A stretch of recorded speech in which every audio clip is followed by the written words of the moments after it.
Now I'm going to ask this nice and slow so you can comprehend the question and answer it correctly.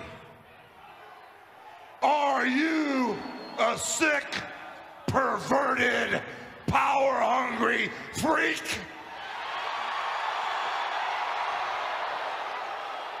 No.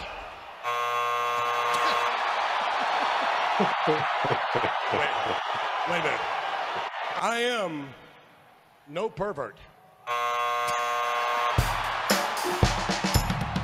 And now, coming to you live from the tri-state area and San Francisco, California, it's the best part of Wednesday, Waffle Box, with your hosts, Mike Fish and Kush Hayes. Welcome to Waffle Box, the podcast where we talk about anything, everything, and nothing all at the same time. Coming from episode 54, Vince McMahon. That escalated pretty quickly. We got a Lightyear review and so much more. I am Mike Fish and I am joined, as always, by the main man from San Fran, the one and only Mr. Kush Hayes. Kush, how you doing, buddy? What's good, y'all? Kush Hayes here, coming to you with the newest edition of the Waffle Box with my main man, Mike Fish. That music is still going, Mike. Yeah, it's gone now. You good? You good? Okay. All right. Yeah, man. Cool. We're done, dude. The NBA Finals is over, and the Golden State Warriors have won another championship. They're fourth in 8 years. Suck it, Boston. We were there. It was great. Now we're ready to move on, and there we go. Beautiful stuff. How was your holiday weekend? I guess it's technically a holiday weekend. It's just gone by. Technically a holiday. Yeah, everything's been off by like 2 days. When we finally got to Friday, it felt like Sunday. When we got to Sunday, I thought it was Tuesday. When we got to today, I thought I had missed the recording. Like I've been off. I've been off every day this week since the finals ended. Nice. I had such a long week. I had to Friday. I went over to where did I go? What's it called? Far Rockaway over in Queens for a night out with some friends. And then Saturday was my wife's aunt's 60th birthday party. And then Sunday's Father's Day. Oh, I drank a lot this past weekend. There you go. And so it was so much that, you know, it feels like it's been like 3 weeks since we recorded an episode. It seems like forever ago, but here we are. Mm-hmm. Here we are, episode 54. Episode 54. We're getting old. We get a retirement soon. As always, just to give you a quick heads up, obviously, don't forget, if you are watching us on YouTube, hit that subscribe button. I want to get those subscribers up. If you are listening to the podcast, go over to our YouTube page and press play while you listen to the audio version. It'll be fun. Get the double numbers. Got to enjoy wafflebox.com for all the links on that. But as alluded to in the intro, we've got a wrestling story to discuss tonight, which is always fun. Vince McMahon is in a little bit of hot water over at the World Only a little bit. Entertainment. Boy, howdy. We're going to go into the story. If you haven't heard it so much, I'm sure many of you listening or watching maybe fall into the category of like, you have no idea about wrestling today, but you used to watch it back in the day, the old Hulk Hogan, Ultimate Warriors, and all that good stuff. But for those who don't know, Vince McMahon was CEO, chairman of World Wrestling Entertainment, and he is the kind of guy that when this story broke that we're about to get into, pretty much everyone who's familiar with the man wasn't really shocked about the story. It was more of like, it only happened now? Jeez. Yeah. There is no statute of limitations, kids. Everything catches up to you. Even the 80, I think he's 84 years old now. Bless his cons. That's about right. Anyway, let's get into the story and then we'll react and give our thoughts. So, just to kind of break the fourth wall, I know normally because, hey, it's the best part of Wednesday, Waffle Box, but obviously we record this the day before, and that's important to say because this is a very much a fast-moving story.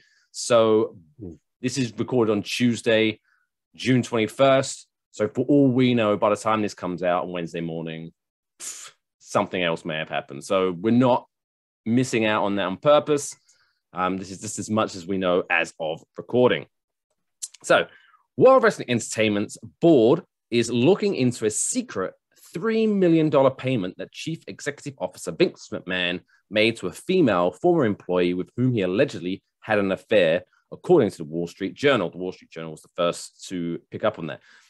When I was actually discussing this with someone else, this is how you know it's a big story, because typically, because of the way wrestling is, even when a story breaks, a lot of the mainstream news outlets kind of shy away from it, because I think we think this is true, but just in case it's a storyline, we don't want to look stupid, so they kind of just don't report. Well, they've fallen for that before. Like Jeff Hardy was once upon a time found in a stairwell, but guess what? It was just part of the story. But also, guess what? Jeff Hardy's been found in multiple stairwells in his life, so people were just like, "Oh no, not again!" Like, or maybe Jeff Hardy's another story we could do, because that's a sad. I understand that was a thing that happened this weekend. Also, yeah, there was a busy week in the world of the squared circle. Indeed, it was. Anyway, so Wall Street Journal broke this story a couple of days ago, which again makes it so much has happened, feels like eternity ago. So McMahon, Vinnie Mac, had so someone had kind of tipped them off about, hey, my friend, whoever it was, talked about this NDA about this woman who was hired as a paralegal back in 2019, I believe.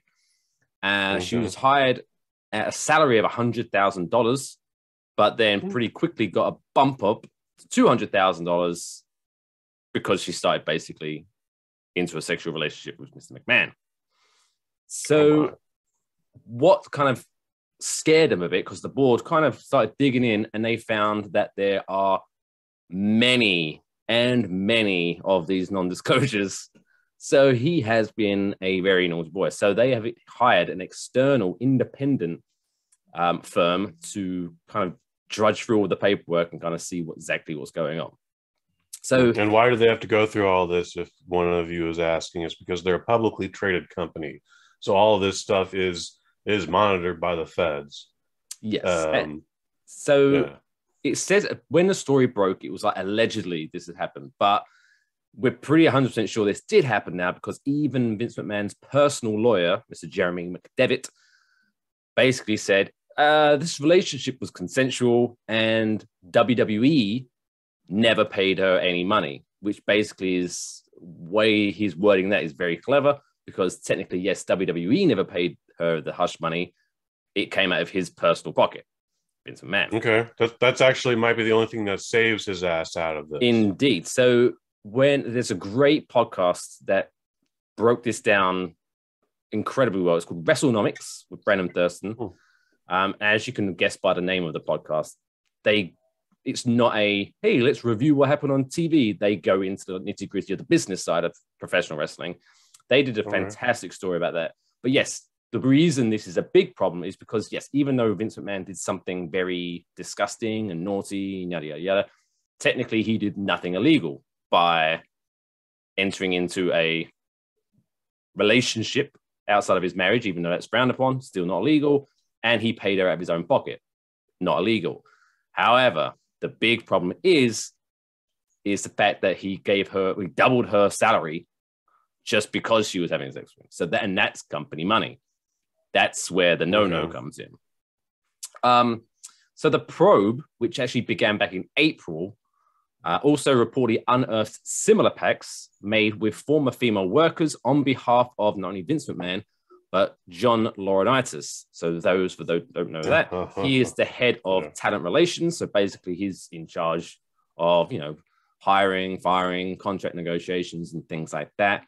Also another married man who's people that aren't super familiar about professional wrestling, they might know the Bella twins from Total Divas and Total Bellas. He is their stepdad. He is their stepdad. So he is married to their mother. And so obviously, I'm pretty sure they're not happy about all this coming out. And then just to add more to that, his brother was the late Super Dave. Yes. Super Dave Osborne. And John Laurinaitis also wrestled as Johnny Ace, who was like definitely no one knows that. Dudes with Attitude, and he used to come to the ring on a skateboard, and it was super. I guess it was at the time, it was pretty cool, but if you look back now, it looks very cringy. Okay, so the board so far has concluded that McMahon paid the settlements out of his own money, as I said, and the news right, but then after that, when it all came out, Vince McMahon voluntarily stepped back from his responsibilities as CEO of WWE. Stephanie McMahon, his daughter, who recently announced her departure of the company for citing she wants to take care of her family, but now the timing of it all seems to be like, maybe she heard about this and was like, I don't want it to get messed up in this. So she bounced, but now she's back to take over from her dad. So she will assume a role of interim CEO and chairwoman of the company. Then it kind of gets a bit weird. And you're probably thinking, now it gets weird. Now this gets weird. So literally hours after stepping down as CEO of WWE, Vince McMahon appeared live on WWE TV on Friday Night SmackDown on Fox. So he went out and said, and quote, "It's a privilege as always to stand before you here tonight." Though, and then before referencing the 4 words at the opening montage of the show, those 4 words are then, now, forever, and most important, together. Welcome to SmackDown. And then he threw the microphone out of the ring and left. So that was kind of all a bit weird. And Fightful Select, which is a fantastic wrestling website headed up by Sean Ross Sapp, who's a very knowledgeable man and very good at his reporting. He spoke to a few people backstage, including wrestlers for WWE, and apparently one said that he called what Vince McMahon did on TV as tone deaf and embarrassing. And he said, "I'm happy it didn't last long, so I didn't have to sit through whatever bullshit he was going to say. But it shows that he has no accountability, especially when something is directly his fault." He then appeared Monday night on Monday Night Raw to come out and announce that John Cena was returning to the program next week, which was very weird because the company had announced that John Cena was returning on that show about 2 weeks ago. So this basically, he didn't announce anything shocking or anything pivotal to one of the storylines that are currently going on. That was clearly to stroke his own ego so he could go out, soak up the applause of the crowd, and look like he doesn't give a shit what's going on. So that, for those that don't know Vincent, that's pretty much the kind of character he is. I'm pretty sure that this is the tip of the iceberg of where the story is. And it's going to be very interesting to come see where it goes. Because so before we kind of break off into a little thoughts process. So as mentioned, the WrestleNomics podcast, they kind of broke down how the leadership is within World Wrestling Entertainment. So even though, because as you said, it's a publicly owned, publicly traded company, the way the shares are now, I'm not an expert on this, but so I'm going to try the best to kind of mirror what he said. But the way that the shares are worked out, the family members, each share carries, I think, 10 times the voting power of other shareholders. Okay. So even though he owns less than 50% of the shares, he has basically 80% voting power on the board of directors. So pretty much, even though it is publicly traded and has a board members, whatever it was, board of directors, pretty much what he says goes.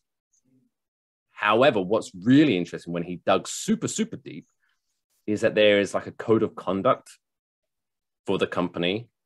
And long story short, if he's found to have broken the code of conduct, even though he has 80% of the say, he could, in theory, if they wanted to, be fired from the company. So This is going to be a very interesting story. What were your thoughts, Kush? I think he walks away from this scot clean.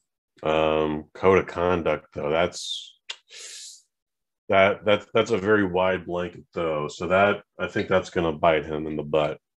I think the only thing that's going to be his downfall is if the companies that are investing in WWE, like Fox, who invested $1 billion recently for the rights to Friday Night SmackDown, NBC Universal, who have invested a lot of money to get the rights to Monday Night Raw, and also their back catalog, which is available to stream on Peacock. So if they're kind of like, hey, this makes us kind of look bad because we're very strongly tied to you. Also, when the TV rights come up, I think it's at the end of this year or early next year, because of the bad PR, they could very much say, hey, we still want it, but we're going to lowball you because we don't think anyone else is going to touch you. So that's always on the table. He could be forced out because potentially he's going to be losing money.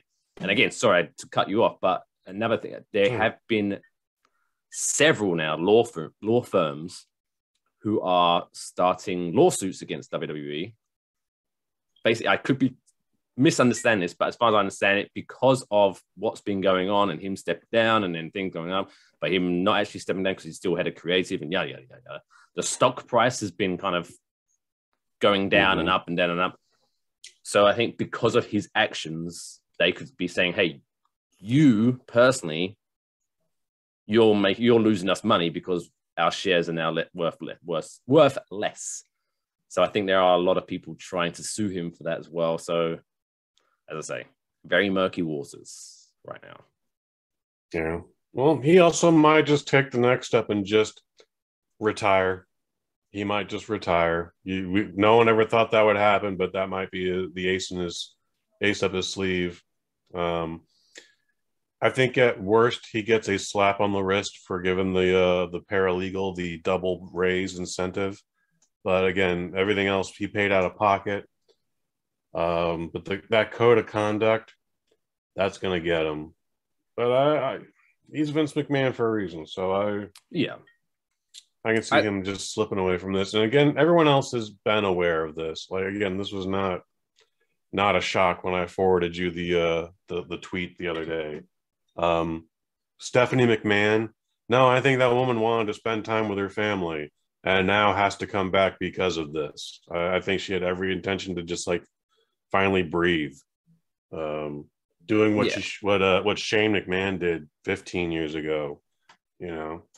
Well, he pretty much cut ties altogether with the company. Like I think he sold his shares. Yeah, but then he came back for the money. Well, he came back technically as an on-screen character, but yeah, I believe 100% Stephanie had the full intentions to go home for a bit because she's married to Triple H, Paula Best, who's recently been having some health issues. So he's been what's going on with the grid. That? I think he had like heart disease or something like that, where it was.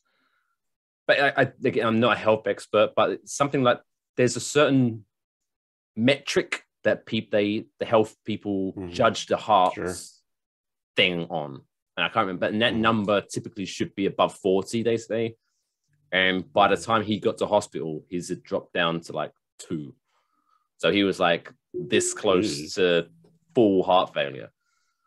Well, just for the record, kids, I don't know if anyone's taken stories in that camp, but all those performance enhancers and all that stuff at the Gen X workshop, whatever that is, the spot where you get all the supplements, all that shit affects your heart, regardless of legalities, moralities, or anything else. So just always take that into consideration. Triple H has taken a lot of performance enhancers to get as big as he is. He's had a lot of vitamins in his time. Yeah, I'm sure he's had a lot of vitamins. I still remember once, and this is going off topic a little bit, but I remember when he tore his quadricep. I think it was his quadricep, yeah. And he was out for like 9 months. And but to build up his return, they were doing all these like training montages. And for some reason, Bono's singing in the background. Yeah, it's a beautiful day. They were great montages, though. Don't let it slip away. But yeah, he looked tiny in those because obviously he's had to do a lot of rest and then he was rehabbing. And then like the next week he came out, and obviously we don't know the timeline of those, when they were shot, but when he walked out, he looked like he'd eaten the previous version of Triple H. He was huge. So yeah, we don't know for a fact, but I'm pretty sure he's had a few steroids in his time. Even just the legal stuff, just the thing that does this and the stuff that does that and the thing that does the other thing, the stuff that is not labeled steroids or antibiotic.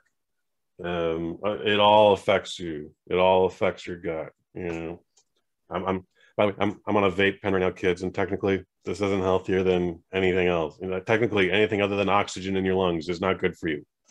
So it all catches up to you. It's kind of like vaping compared to.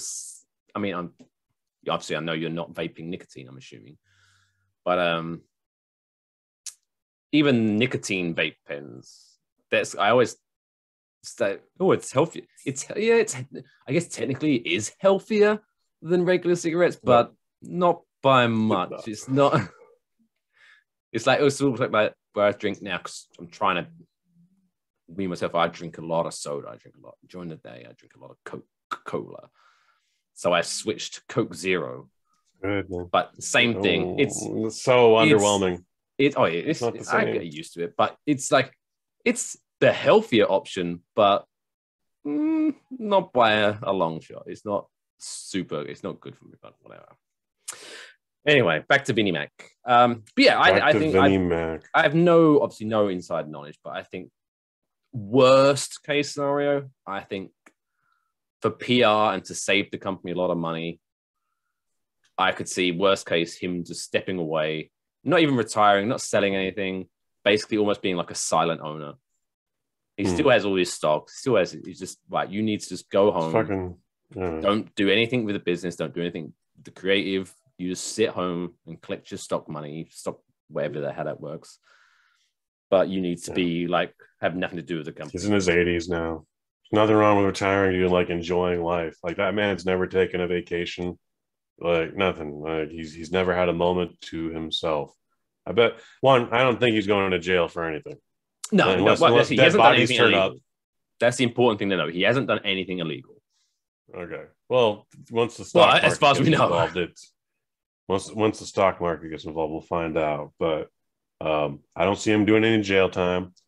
And honestly, if he loses his job, watch in 6 months. 6 months after he allegedly loses his job, he's like, wish I had taken this time so many years ago. Like, I love being on a beach and just, slapping Polynesian women on the butt. We're not supposed to do that, but he's going to be that.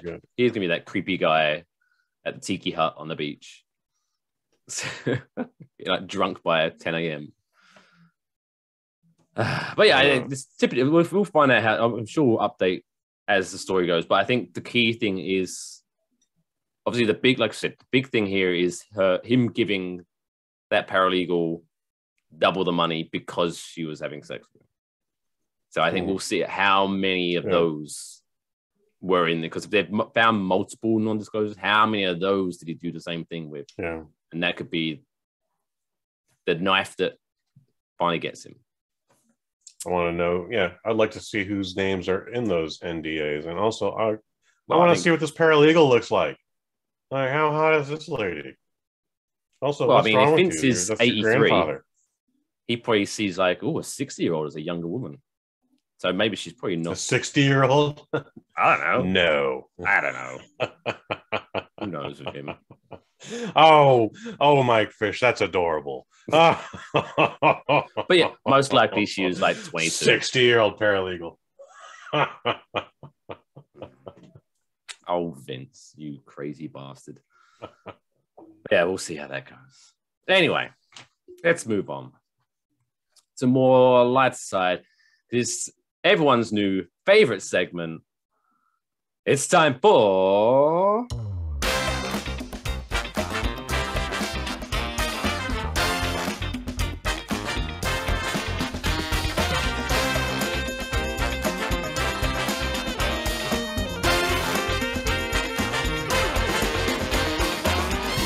has Mike won the lottery? No. Oh. That was, has Mike won the lottery? Next week, big guy. Next week. Yeah, I got a good feeling. Next week could be the one that changes. Yeah, here we're gonna here's. We'll put that on my. I'm in on the next lotto ticket, man. There you go. Is that real money you're throwing around? Of course. Wow. Could you big buy? Hey, big spender. Bah, bah, bah. Are they dollar bills or just out of interest? Are they 5s, 10s, Oh, 20s? that's not your Benjamins? business. Don't you worry about that. Don't you worry a thing. Buy yourself something nice. All right, let's wrap up the first half of this episode with the way we always do it. It's this week's dumbest world record of the week. Why? Why? Why would I? Why? Why? Why? Why? Why? Why? Why would you want to do that? Why would you want to do that indeed? This week's is a finger-licking good one because celebrity chef Nick DiGiovanni from the US, it says here, I don't know why, and Lynn Davis, Japan. I don't know why that's in he the makes story. sure he puts an extra accent on that. Giovanni. He's obviously like clear okay, from. Okay, George. Thanks. We got it. He's probably from like Queens, Brooklyn. Oh, if he's from Queens or Brooklyn, he's definitely adding that extra accent to it. Giovanni, it's me. Giovanni. And Lynn Davis from Japan, lovely stereotypical Japanese name, Lynn Davis. Yeah. They have created a supersized food worthy of a world record. So it says this time around, so maybe I have to dig deeper to find out what else they've done. But this time, the duo has cooked the biggest chicken nugget in the world. This chicken nugget weighs in at 21 kilograms, 46 pounds, and approximately is 115 times larger than the average chicken nugget. That could feed probably about 500 people. Maybe being overconservative. 250, I'll say. What? It's 115 times larger than an average chicken nugget, and you think you're saying we feed more? No. Yeah, man. You shave it off slices. Yeah. No, but if you divide it 115 times, so it looks like a regular chicken nugget. How many chicken nuggets do you eat? Then you're like, I'm full. Not many of these days, to be honest. Well, let's say 4. That's so that's feeding 26 people. Mm-hmm. You know, it's a real conservative group. Don't you worry. It's a cocktail party. I was like, how do they cook it? Because I'm not a master chef here, but I know that you don't mess around with chicken. You make sure that bad boy's cooked. Mm-hmm. So sure, if it's that big, to make sure the middle is cooked, surely the outers are going to be all like overcooked and dry and shit. Yes, this is a good point, Mike Fish. I mean, what is in it that made it so huge to begin with? Also, well, it depends. Was it made in the USA or in Japan? Because different or in food international waters. Just pumped up with God knows what.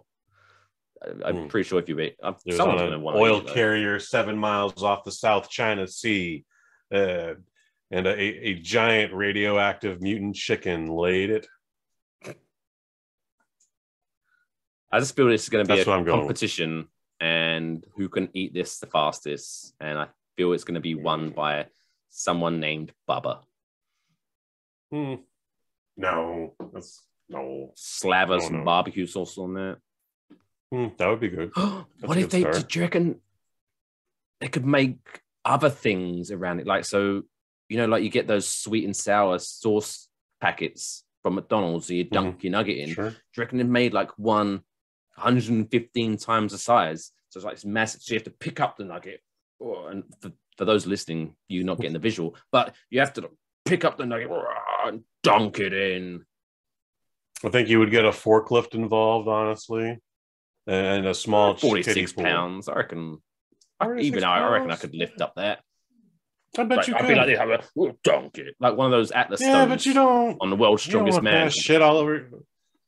Think about your Macho Man shirt, man. Then you're gonna get barbecue sauce all over it. So we just get the. You just have to get wear the a bib. forklift. Just get the forklift, man. It's all right, man. Yeah, nothing to prove here. It's fine. Now I also want giant fries to go with it. That's probably coming. That's probably not far around the corner. But yeah, so shout out to Nick Di Giovanni and Lynn Davis from Japan. Linda Davis. Apparently. Congratulations on making the world's largest chicken nugget. Don't know why they did it, but there you go. Anyway, so that wraps up the first up of this week's episode. Still to come. We've got the middle of the show quiz.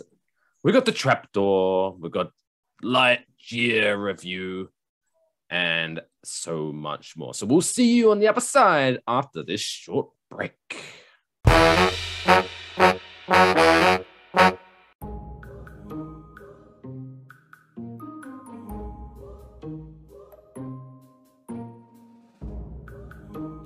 Hey, you. Yes, you. Was you thinking of having that beer? But my friend, it's only 10 a.m. Won't everyone judge you for drinking this early? Don't worry, we've got just the thing to help you. Your very own Waffle Box mug. And now, everyone will just think you're drinking coffee, so you can enjoy your morning beer judgment-free. Go to wafflemerch.com to get yours today.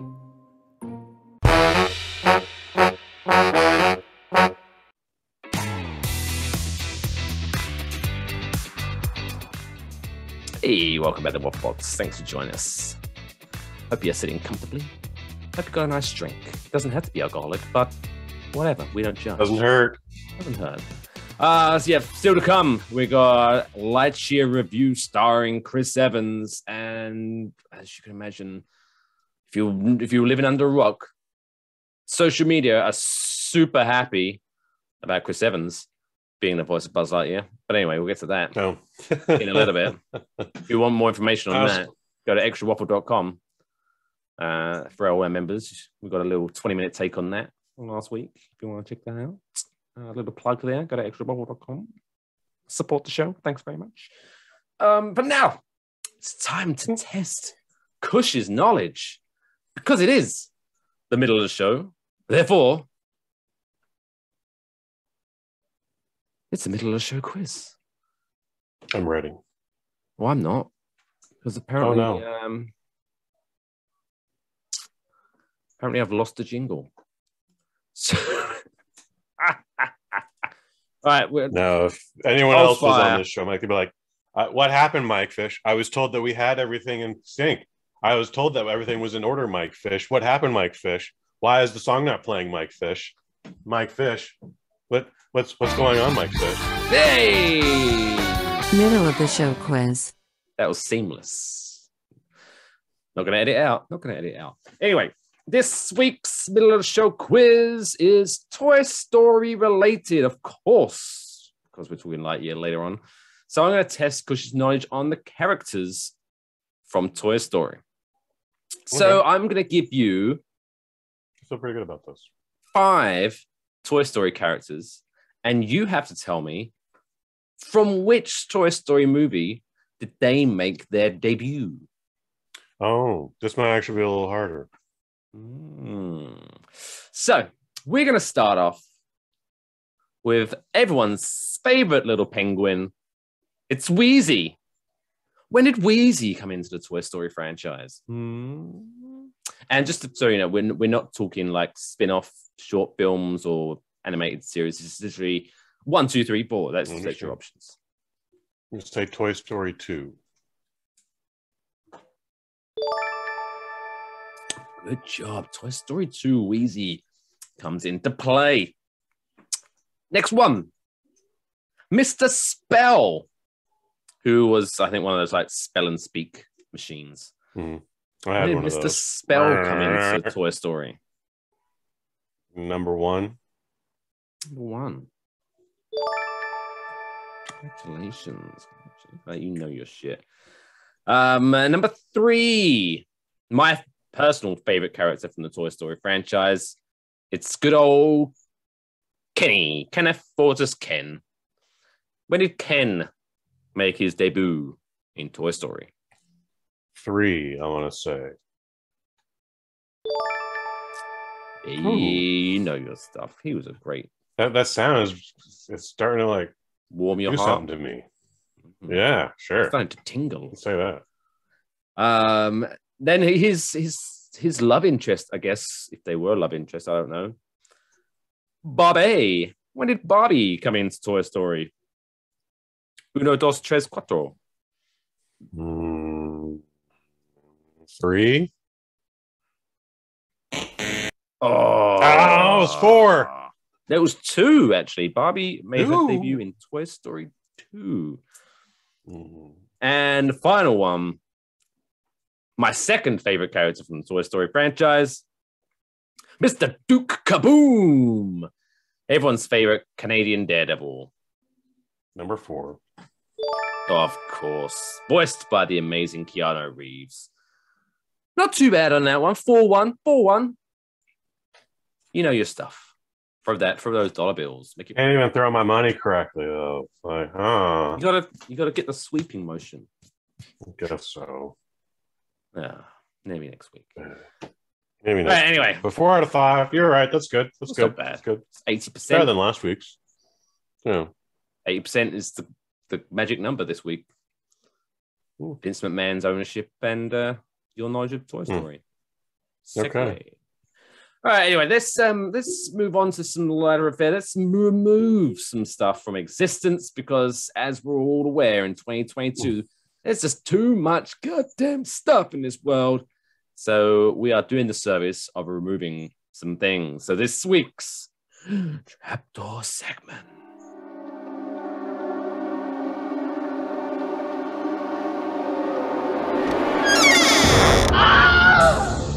So this week we're warming up. We always start with a warmy one and then we get into a topical one. So the first one, we're going to talk about some meat products.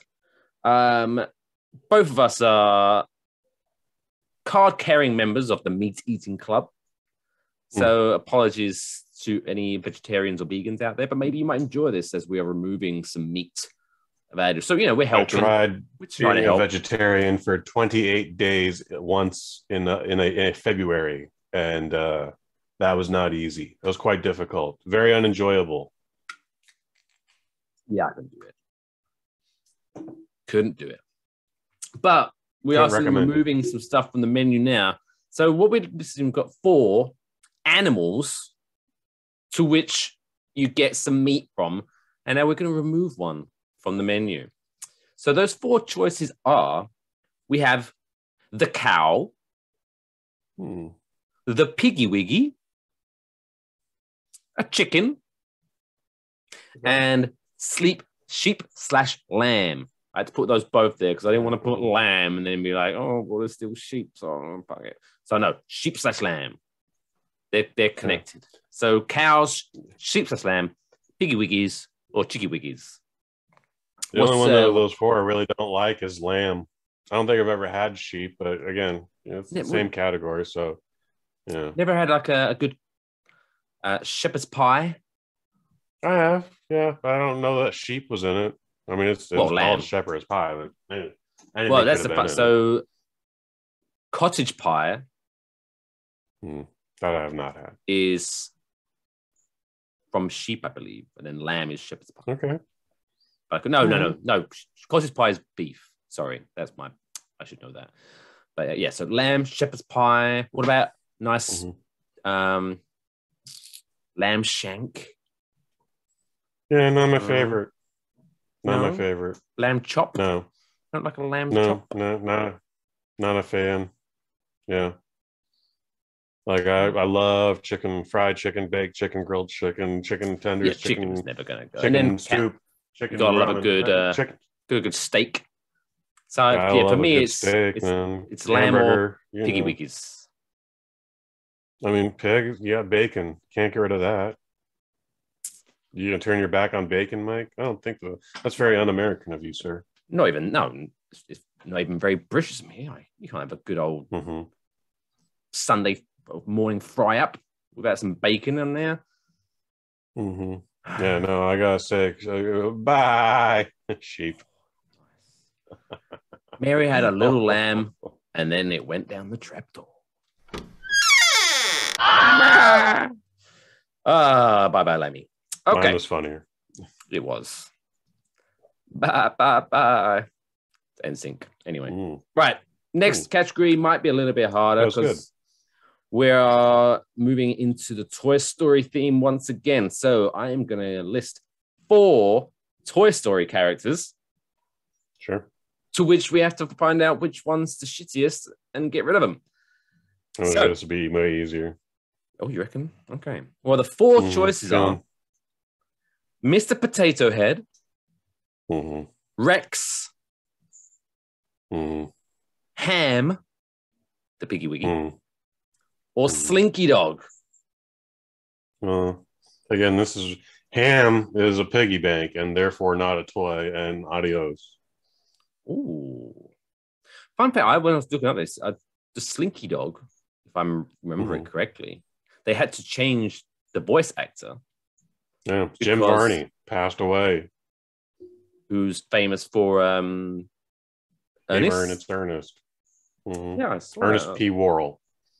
Because I guess the timeline didn't, as you get older, you kind of forget when things came out. I was like, oh, why'd they replace his voice in Toy Story 3? Jed and I looked, Clampett like, he died in 2000. In the movie adaptation of that'll be it. Beverly Hillbillies. Yep.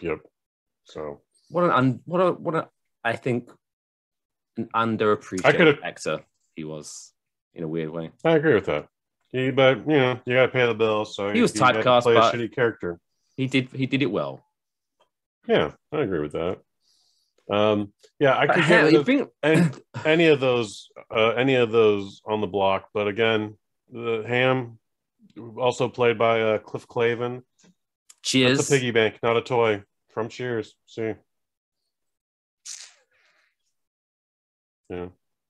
Break over that piggy bank. For a technicality, I guess. Like I say, I guess a piggy bank's not a toy. I didn't think of that. That's my bad for ruining that segment. But there you go. Well, you had it down as characters. Which characters are going away? I guess. And I just upped it. So, yeah, of those 4, not a bank, not a toy. Plus, everyone likes a Slinky. So that was never. Well, he'd just come right back up, anyways. Oh, I like what you did there. You can never keep Ernest down. All right. Well, we've been kind of dancing around it for the entire episode. Let's get into it. It's that time for Kush's movie review.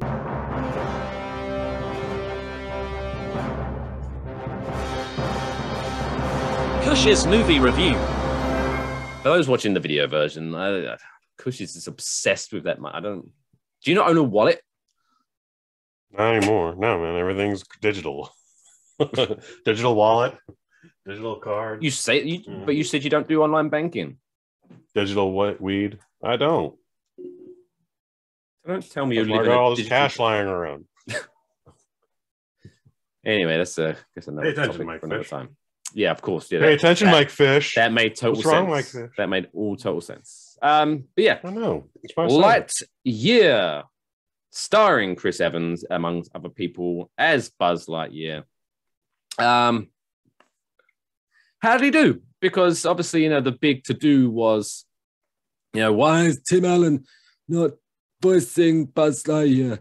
It's woke and all that shit. But obviously, as if you're not familiar, Buzz Lightyear was the toy that was inspired by a movie starring Buzz Lightyear, and this, as far as I'm aware, is supposed to be that movie, right? Indeed. So it's going to be, because not very often if there's a movie or a cartoon and then they get an action figure, it's very rare that the actual actor that voiced the character voices the action figure. So that's why. So calm down. Anyway, what did you think? What are your thoughts? My thoughts are Lightyear. It's rated PG flat, no 13. It's 1 hour and 40 glorious minutes. And as you mentioned, Mike Fish, it stars Mr. Chris Pine. No, Chris Evans. Chris Evans. Kiki You Palmer, show who respect you'll to see Captain America. later in July. I will. Kiki Palmer. She's going to be in the new Jordan Peele movie Nope later in July. And then a bunch of other folks. Taika Waititi's in it. James Brolin's playing Lord Emperor Zurg. And, man, Angus MacLean. I don't have his resume in front of me, or at least I'm not going to take the time to look it up. But this thing has a couple problems with it going into it. That is more than just Tim Allen's voice, and not problems that I have, but just people are being sticklers about. People are confused. Is this a Toy Story movie? And the answer is no, not really. Don't expect Sheriff Woody to be there. Don't expect Amy the pig or anyone else. Well, but definitely he's in the trapdoor now, so he's definitely going to be in it. He's definitely going to, right? But for what the first title card of this film, the first thing we see before we even see like the Disney Pixar logo is a title card that says, in 1995, a boy named Andy got a Buzz Lightyear action figure. This is that movie. And it's like, huh? Why do we didn't need that? Like, who in this theater doesn't know what Buzz Lightyear is? Maybe that was added because of all the hullabaloo online about the confusion. Why isn't Tim Allen doing this? Maybe that's they put that in there and be like, this is why, idiots. Well, anyways, for folks who are still upset about Tim Allen, he didn't get bumped by Disney. He's currently making a new Santa Claus movie with them. No, it's not a movie. I believe it's a mini series. All right. Well, it's coming to D+. So the DP. There it is. Yeah. Well, story's pretty good, dude. All the kids love DP. First of all, I like this. Folks are having a problem with this movie for whatever reason. I don't understand what people's problems are. I don't understand what they have against that middle half or middle third. But I found this movie enjoyable. We meet Buzz Lightyear and the crew. They're currently in cryostasis. They're on their way to colonize a new planet, Mike Fish. By the way, this opening is the plot of Alien 5. They wake up and they go, oh, hey, there's a planet there that might be inhabitable for us. Well, I mean, we're supposed to stay on course, but we're here now. Why don't we just check it out? And then all hell breaks out, man. It goes to shit real quickly. Just stay on course, kiddies. Tries to kill them. They try to escape, and Buzz Lightyear kind of fucks things up, and they are stranded on this planet forever. Or at least until they can figure out how to mine the resources they need to build the fuel that actually energizes the ship that'll let them take off. Dude, a year passes, and these folks, I mean, they're military, but they're pretty resourceful, man. They've made a little fort that doesn't look like things are just like nailed and held together with glue and bubble gum. Like this looks like a pretty fortified infrastructure. And I guess, they were on their way to colonizing a whole other planet, but like they've made some vast improvements in this 1 year where, yesterday it was just rocks and craters. And then this year there's like full on story luxury apartments and weird shit like that, man. Like in a year? Within a year. That's not bad. Meanwhile, within that year, they've also been rebuilding the rocket ship and getting ready to test if they can reach faster than light travel again. Like, there's definitely some holes in this, but nothing. What is upsetting people isn't upsetting people, I guess. Anyways, they hadn't figured out the formula, Mike. So they got this. They got the thing that they're hoping is stable enough to get them too faster than life. Well, there's a problem. It's unstable, and sure enough, Buzz Lightyear tries to break the sound barrier or whatever it is. He's supposed to go warp speed, whatever he's supposed to do. Well, kind of does it. Well, problem is it's taken him 4 years into the future. He's been gone 4 minutes. Everyone else has been waiting for him for 4 years. Everyone's a little older. The infrastructure has grown even further. They've worked on new equipment now. Like they've evolved as a species. It's a wild shit going on. And sure enough, he won't quit. He won't even sit down for 2 minutes to like think about what went wrong. He goes up again and again and again and again. So many times that finally his best friend turned into a little old lady and passed away. And then everyone got real sad, Mike Fish. Jesus. Everyone started crying. Dog. Why did he keep going around? What was he trying to achieve? He's trying to figure out what was wrong with the fuel cell. He's trying to break faster than light travel so that they could get back on course and go to where they were supposed to go. Oh, it sounds like he achieved something. Well, he figured out how to travel through time. Unfortunately, he hasn't figured out how to travel back in time. So Go put his stick in reverse. Anyway, well, he ends up mixing the formula one final time, and this time it's just a little bit different, but just a little bit off, but just a lot right, but not enough, and they end up going like 20 years in the future. Jesus. And now shit's even more chaotic, and there's a actual threat in the sky, not just the natives that are trying to kill them. Like there's some problems, and the colony is at risk, and it's up to Buzz Lightyear and 4 scrappy go-getters that got all the heart in the world, but maybe not all of the equipment, and maybe not all the smarts or the tact or the resources. But God damn it, buddy, they get shit done. Anyway, without giving everything away, man, there's a couple of twists. I found Socks the cat very enjoyable. Expect that to be a Christmas toy coming up this year. Who voiced the cat? Because it sounded like, I didn't look it up, but it sounded in the trailer. It sounded like, but you could tell it wasn't him. But it sounded a little Tom Hanksy. It's so not who was Tom it? Hanks. Oh, I said I know it's not him, but it kind of had a Tom Hanks twang to it. Who was it? I don't know. His name is Peter Sohn. Oh, he works for. He does a lot of different stuff with Pixar. He may have even been the model for the Kid and Up. TBD. Anyways, Lightyear, I give it a 4 out of 5, man. Like, I don't need to go out and see it in the theater again, but when it's on Disney Plus in 45 days, yeah, it's gonna be fun. I'm gonna enjoy watching that again. Yeah, dude, it was good. I can see them doing more of this. I can see them doing a Sheriff Woody movie. I can see them doing a bunch of different stuff in this medium. So I don't know what everyone's problem with this is.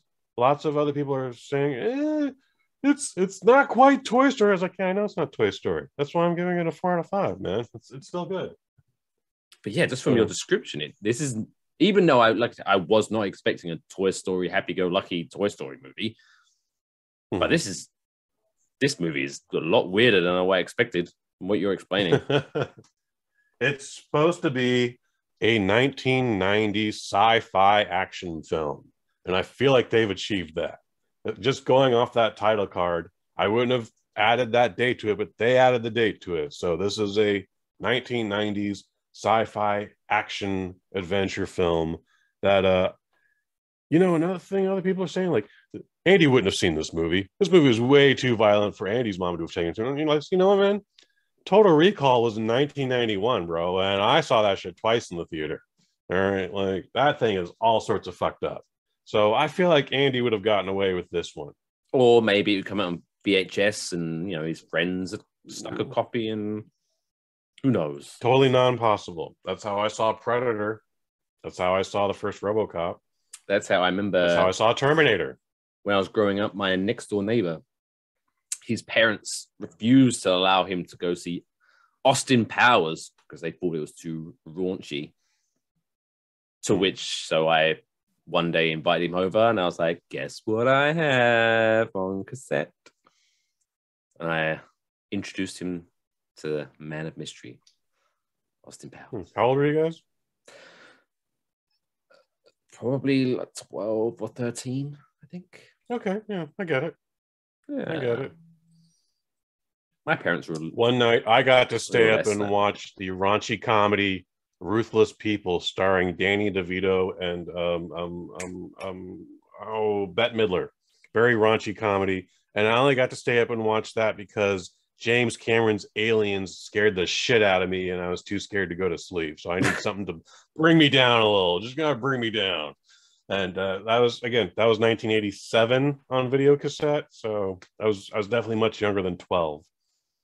So, but yeah, I can see why a couple 12 years were like, yeah, I'm gonna finally see some Austin Powers. I'm ready. Yeah, baby. So yeah, not bad. Do you reckon? I haven't looked it up. How's the numbers looking? How's it doing in the movie theaters? Is it doing well? It made $50 million in its opening weekend domestically. People are going, that's not a lot of money. Like, and to be fair, Toy Story 4 made like $120 million when it opened, but that was pre-pandemic. Yeah, folks are still skittish about taking their kids to the theater. And also, when for some Toy reason Story, confused about the Toy Story thing. And it's also not only pandemic, pre-post, whatever pandemic.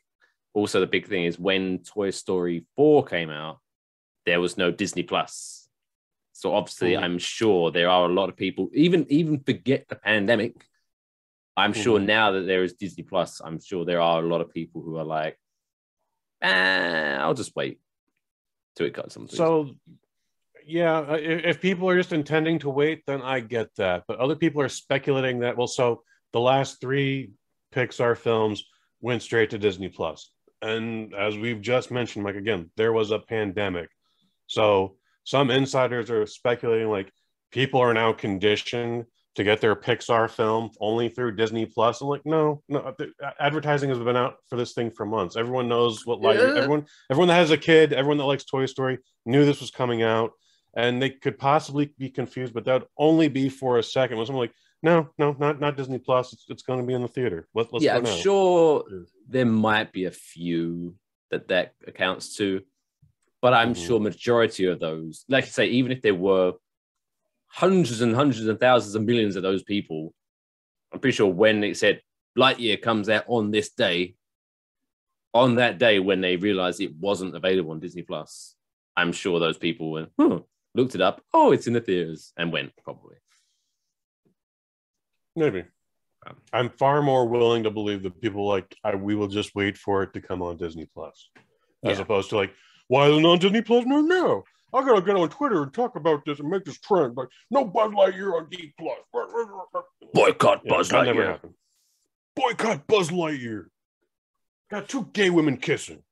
They won't be seeing in gay certain women countries. should be kissing men. Gay women should be kissing men. And little I like my cats. cartoons to be heterosexual. Makes me uncomfortable. I will say, seeing 2 jokes made up aside, characters I will say, that don't exist in real life, getting up to some Nancy boy stuff. People do get way upset. Jokes aside, I will say, Jesus. Of all the Disney movies to feature some sort of gay interaction, props to Pixar for not only committing to it, but actually not trying to make it like a selling point of the film. Like, it happens, and then it goes away. But it's totally part of the storyline, and it fits the narrative. It's the most inoffensive thing in the film. It's, no one is getting upset about these 2 women kissing and then actually raising a child together. Oh, bless him. Shout out to Pride Month. Everyone's Pride Month in this household, in this podcast. We are a very prideful podcast. 4 out of 5. So yeah, coming soon, Woody, or whatever the fuck it's gonna be called. I don't know anyway. But I reckon that'd be a fun, because that one's obviously going to be a slightly old, so that could be an 80s, because that wasn't Woody, wasn't that his parents' toy? That'd be like a 60s, 70s. Yeah, because Woody was his parents' toy, was he not? If I remember correctly. I don't know. I'm not trying to remember that shit. But yeah, but Woody was a much older toy than everyone else. Yeah, so it could be like a fun 60s Western. It'd be fun. Make it happen. Anyway, let's wrap that up. 4 out of 5. Check it out on DP. Speaking of DP, as this podcast drops, Multiverse Madness is available now on DP. Whoop, whoop, whoop. So I'm finally going to be able to see it. Oh, really? Okay. Yeah. Doctor Strange Multiverse of Madness, available June 22nd on DP. Oh, okay. Well, somehow slow. Shit, I thought that was another month away. All right. Well, I've been busy. I'll be watching that. Yeah, it's fun. You like it. Anyway, let's get rid of some negativity. Let's all hear some feel-good stories of the week.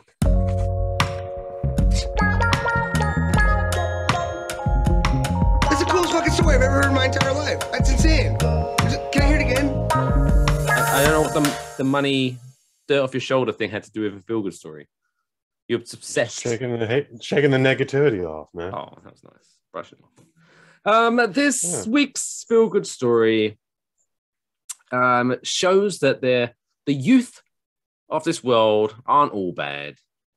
There's hope for us yet, because a young man jumped to action to save a life, and it was very nice. So what happened was, so an 18-year-old Mia Semelinsky accidentally, whoopsie daisy, stepped on the gas of her car instead of the brake. So instead of stopping, she went vroom vroom. And that has happened to a lot of people. But unfortunately for her, she was trying to pull out of a parking spot along the docks of Long Island's Patrickle Bay. I'm not even going to try to pronounce that. So instead of reversing out of a parking spot, she went vroom vroom into the water. Whoopsie daisy. But luckily for her, Anthony Honga, I'm sorry, I apologize, who was only 17 years old, got out of his car and immediately dove in to try to save her. Now, the vital information that comes in this story that people need to know, just in case you're thinking of driving your car into the water, don't do it, because neither the door or the seatbelt in a car will open if their latching mechanism is submerged in water. One, I'm not sure about the seatbelt, but obviously the door is to do with pressure and stuff. If it's underwater, you can't open a door. Although I do believe now we're getting way off topic here, but I believe if the car is totally submerged and there's water in the car and outside the car, I think it makes it slightly easier, I believe. But I could be wrong. I'm trying to think of science, but anyway. So yeah, unfortunately for her, she was trapped in the car. She could not get the fuck out. So she was stuck in, but the door wouldn't open from the outside either, obviously. But so he realized if he put his weight on the front of the car would whoop, and so the back end of the car popped out of the water, which then allowed Mia to scamper to the back seat, open the door, and get the fuck out. And they swam back to the shore. And it turns out, even though they didn't realize it at the time, all he saw was his car going into the water, and he jumped in. Turns out they were actually classmates at school. Oh. So yeah, they embraced, and thanks very much for saving my life. And then he went, I remember you rejected me for the prom, and then he pushed her back in the water. Bitch. Oh, not you. Ugh. So, yeah. Or maybe she just broke up with him like a week before, and he'd sent her a text message, I hope you die. And then he saves her life. And he's like, oh, well, this is awkward. Too far. Maybe, I don't know. I don't know what go through 17 and 18-year-olds' heads these days. I'm very much out of the loop. I'm literally double their age. So, who knows? I was 18 when this woman was born. That's crazy. And I've saved no one's life. I've achieved nothing. Not yet. Not yet. Oh, no, I don't think I have.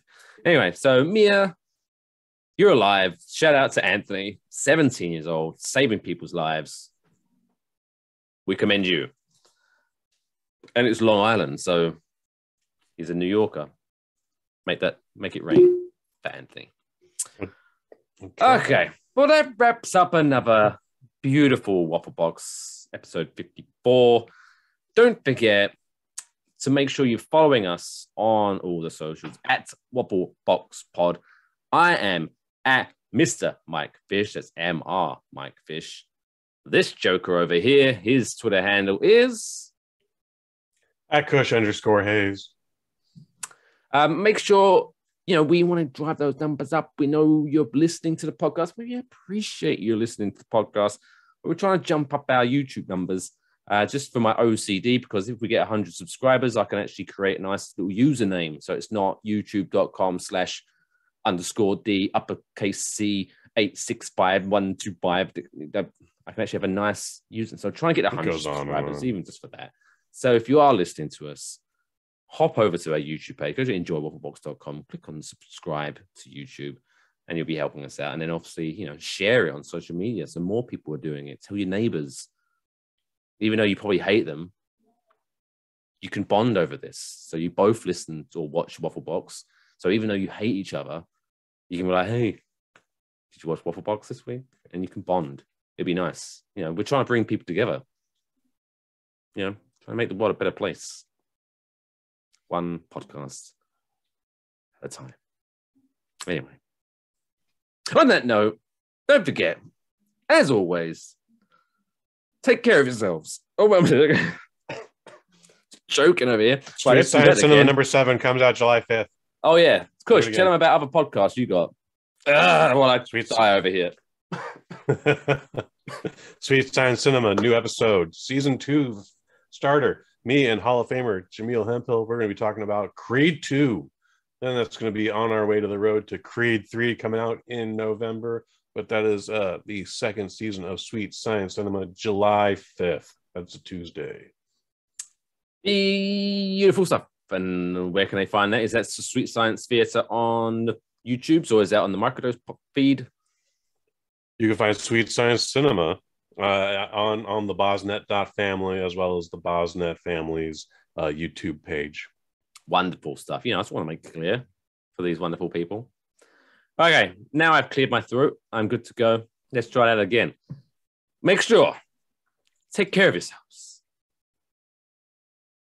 and each other. That's all, folks.